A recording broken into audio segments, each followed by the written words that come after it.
Thanks, Tunch. Clint is here. He's going to help us learn what being a servant leader in the community looks like and how to be a godly role model to those around us. Now, Clint, why don't you tell us about being a dad, too? I know community is so important to you, my friend. And by the way, it's good to see you. Wolf, it's good to see you. Pleasure. It's good to be here. It's good to be partnered up with Pastor Ed Glover again and ManUp. It's an incredibly strong fellowship and program. I'm a dad. Yeah, I'm a dad. I've got a dad. My dad's still alive. He sunned me up, fathered me up, and now I'm in play with my kids. I've got a 35-year-old daughter, Ashley, in Plano, Texas. And I've got Maddie and Christian, two teenagers growing up in the same house that I live in now, which is a lot. It's good. And my wife, Carla, is kind of like, she's the CEO. She's the glue. She's the one that stands in the gap for everybody. I'm in a new role. 7 months ago, I joined a new season of life. I was unplugged from the managerial position in baseball and have plugged into a home life. And really, I've been home for 7 months every day. And for 35 years, I've kind of been home about 2 weeks out of every month. So it's been crazy different, Wolf. And I'm kind of like a 7-month-old puppy. I'm being housebroken. 1 minute I'm in somebody's lap licking on, the next minute I'm making a mess over in the corner and getting yelled at and run maybe in another room. But I'm learning how to create space, make space, share space. What's the most significant? Love. What's the most significant thing that you've picked up in the last period of time since you've made that jump in life? Well, how much God loves me and how much grace and mercy he's bestowed upon me. I'm trying to bestow the same grace and mercy on my kids and my wife. We're living together in the same house, all day. With the COVID-19, we were quarantined in Florida, and we were doing school, 2 months of homeschool, everything together all the time. So the understanding, and then just, I think I've shared this in the past with a few others in my close posse. My eyes have been so much more important. My ears have become so much more important. I'm trying to use my voice as my third option. So to actually see Christian, to see Madison, to see Carla, and then to listen to them. And we really can pick up a lot when we just be quiet and listen to what others have to say, because I really believe we're all telling each other a story on how we're feeling, what our day's like, what our plans are, what our dreams are. But there's probably been times in my life I've been in too much of a hurry, or in too much of a hurry to talk and not even listen. Now, the interesting thing is that you almost contrasted a servant leader to a leader servant.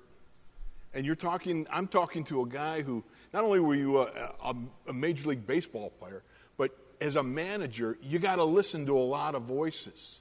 And now you're talking about honing in on the most important voices in your family life. Yeah, and it's God has prepared us for our future through our past if we've paid attention. I believe that with all my heart. It's very applicable for me. Carla has helped me with my awareness of being in the moment, being where your feet are. You're the most important person in my life right now. You're in front of me. Right. You're in front of me. I need to listen to you. I need to share with you. I need to learn from you. And maybe there's something I can share with you. We're both going to share back to the group, to the fellowship, to the people, to the men at ManUp, and hopefully impart some wisdom. Maybe we share failures. Because I can tell you a lot of things that don't work. Everyone wants to know what works. I can tell you a lot of things that I guarantee you don't work. Madison, 17, and she's a special needs teenager. She's born with a birth defect. Her placement in my life by God opened up a whole other avenue of understanding and learning. Because we've got a posse of support for Madison that do it because they love special needs kids and they know they're gifts from God. It's not because Maddie's daddy's the manager of the Buccos. That's not why they're posting up every day and helping Maddie grow up and get better and learn and appreciate and socialize. And there's been so many people in Pittsburgh that have reached out to Madison for support. My son's Christian, he's had the challenge of being a manager's son. And I can remember when we first got here, him getting on the bus, and finally after about a couple of weeks, I go, how's it going? He goes, Dad, this baseball thing is a little crazy. He says, they figured out I'm the son of the manager of the Buccos, and they all ask me what position I play. And I tell them I don't play baseball, and what they said to me kind of hurt me. They said, what's wrong with you? And we had to walk through that because nothing's wrong with Christian. Right. He retired at the age of 4, and he's a man of his word. He's been retired ever since from baseball. He's doing other things that Christian loves to do. So I've had to learn on his end about listening to him, watching him, getting to know him, because it wasn't like my dad did with me when I was 5, say, hey, you want to go out and play catch? 57 years later, I was still playing catch. Christian, we're going a different avenue. He's rowing crew. He's been in karate. He's been in tennis. So I'm learning to pay attention to the strengths and the attributes of others and appreciate them. God gave him those strengths. God gave them. He made us all unique. He made us all special. And he made no junk. Absolutely, and you make some great points there. And I got to say this, Clint, as I've gotten to know you a little bit, and especially in reference to the dad, too. And that's about going outside your circle and being a father to the fatherless, or being able to meet the mentor to a mentee need. And I look at you as a player. At some point in time, somebody poured life into you. But as a manager, you also had to pour life into others. And how does that affect you when you obviously you made the jump with your family? That's not a problem to your kids. But what about the kids that don't have a father? It was so specific for me that I had, people talk about their Christian walks. Right. I was saved at 17. For 23 years, I used Jesus as an ATM card. Yeah. And I say that with complete transparency. There may be somebody else doing it right now. That will lead to desperation. That won't work. 22 years since then, I've tried to live a life of devotion, and it's been peace beyond my understanding. However, all along the way, I had people pour into me. I had arm lifters, the term, hope brokers. Sometimes I listened. Sometimes I didn't listen very good. I was the smallest package in the world. That's a man wrapped up in himself. But I had people pour into me. I had people lift up my arms. I had people speak truth to me, tell me what I needed to hear, not what I wanted to hear.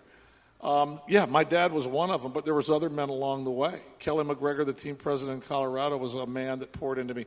The guys that led me to Christ initially, Pastor Len Turner and Brother John Fall, the First Baptist Church of Merritt Island, they cared about me outside my athletic skills, which is probably the first time men cared about me other than throwing it, catching it, hitting it, chasing it, or something, And now, as I embarked on my journey, I've met a lot of guys that didn't have a male figure, a father figure, or a father in their life.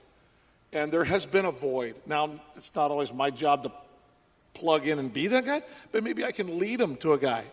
Maybe I can lead them to Jesus. Maybe I can lead them to a church family. Maybe I can lead them to a support group. I've used all these. I've used all these different tools that we've been provided by our good Lord through ManUp, the local church that I attend, Northway, other discipleship, Bible studies, small groups. Men need men to sharpen them. Men need men to challenge them. Men need men to tell them what they need to hear, not what they want to hear. And I try to do that with my players. I've tried to do it with men in the community here because I've been fortunate outside the baseball locker room. I've been able to get involved and plug into different nonprofits, different programs, Salvation Army, the Community Food Bank. They're all over Pittsburgh. Light of Life Mission. Right. Oh, yeah. There's so many great programs that can use support and help. So I'm just trying to be that person that makes somebody else's life or job easier, because I was that person that made everybody's job harder for a long enough time.